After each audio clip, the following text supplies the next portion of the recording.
If you have ever lived near a park, you have probably enjoyed a cool walk in the evening or a warm picnic on a sunny afternoon. Urban green spaces have been studied for years, and all the research shows that cities with more urban green spaces are considered more livable.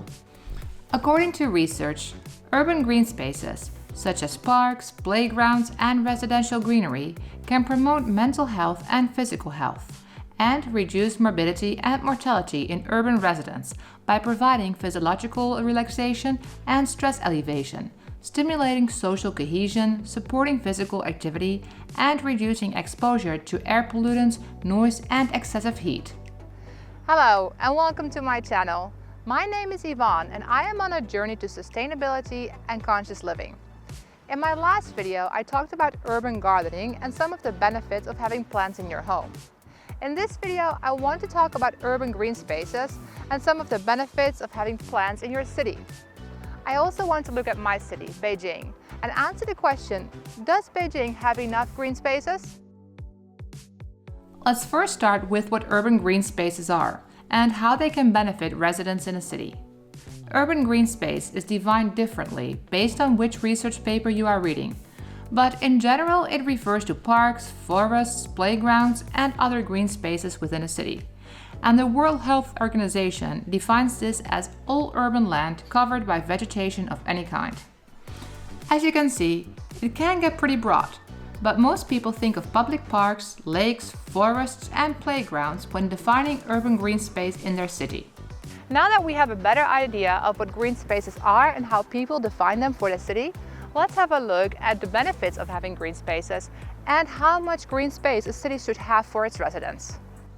Like I said before, there have been many research papers on this topic, and most agree that green spaces are extremely beneficial to residents.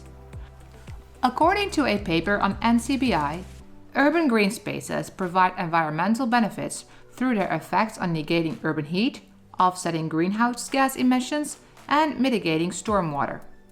They also have direct health benefits by providing urban residents spaces for physical activity and social interaction, and allowing physiological restoration to take place. The paper went on to cite one US study that shows there were observed reductions in gun crime and vandalism following the greening of vacant urban land. Residents reported feeling less stressed as a result, and there was also an increase in physical activity, which may have been due to residents being more inclined to exercise in a cleaner, greener, and safer environment. These are just a few examples of the benefits of green spaces. There are countless papers written on this topic, and we can see throughout history how emperors and kings used summer retreats to escape the cities to cool down and relax. A good example is the Summer Palace here in Beijing. It was originally the imperial garden in the Qing dynasty, and people of the court would use it as an escape from the city. As a matter of fact, when we look through Beijing's history, there has always been an emphasis on gardens and lakes. But as the city continued to grow, did Beijing add enough green spaces? Beijing is one of the largest cities in the world, with a population just shy of 22 million people and an administrative area around 16,410 square kilometers. If you have ever visited Beijing, you have probably visited some of the parks: the Temple of Heaven, the Summer Palace, Jingshan Park, and maybe even Chaoyang Park. There seems to be a lot of parks here in Beijing, but is it enough? Beijing has about 50 large parks and many smaller ones, and in 2017 the per capita green space was about 16.2 square meters, according to the Beijing Municipal Bureau of Statistics. Now, 16 square meters sounds like a lot, but what is the recommended amount for a city?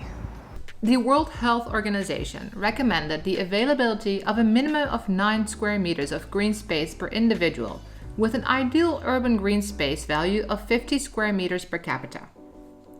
As we can see, Beijing is over the minimum recommendation of the 9 square meters, but not by much. The WHO recommends an ideal value of around 50 square meters per capita. So, what can be done to improve Beijing's urban green spaces?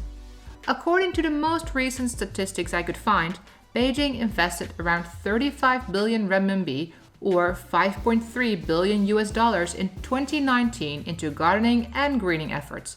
But what more can be done? We know how important green spaces are to residents, their mental and physical health. So we should be helping cities to increase their green spaces. One of the things I noticed during my research were green roofs. The numerous benefits of green roofs have been widely recorded, including the mitigation of urban heat islands, the reduction of urban waterlogging, saving energy, enhancement in air quality, increased biodiversity, and reduced noise pollution. Green roofs have been proven to reduce the heat island effect caused by buildings, according to research. Roof greening has been verified to improve the microclimate of roofs in Beijing by decreasing the mean temperature by 2 to 3 degrees Celsius. I will be talking more about green roofs in a future video, but major cities should definitely be thinking about creating some green roofs to increase their green spaces. But back to the original question. Does Beijing provide enough green spaces for its 21 million residents? The answer is yes, but the city could increase the amount of green spaces to get closer to the ideal amount per capita. If you want to help your city become greener, you can talk with your local government and help launch green initiatives or start at home by growing an urban garden. I am fortunate enough to live next to a great park and to live in a city with enough urban green spaces. But unfortunately, not everybody has those opportunities. So it is really up to us to push our policymakers to fund more parks and playgrounds. One way that you can help is by sharing research and content about the benefits of green urban spaces. I hope you enjoyed watching this video. If you did so, make sure to give it a thumbs up and subscribe to my channel if you want to see more content around sustainability. And don't forget to let me know if your city has enough urban green spaces.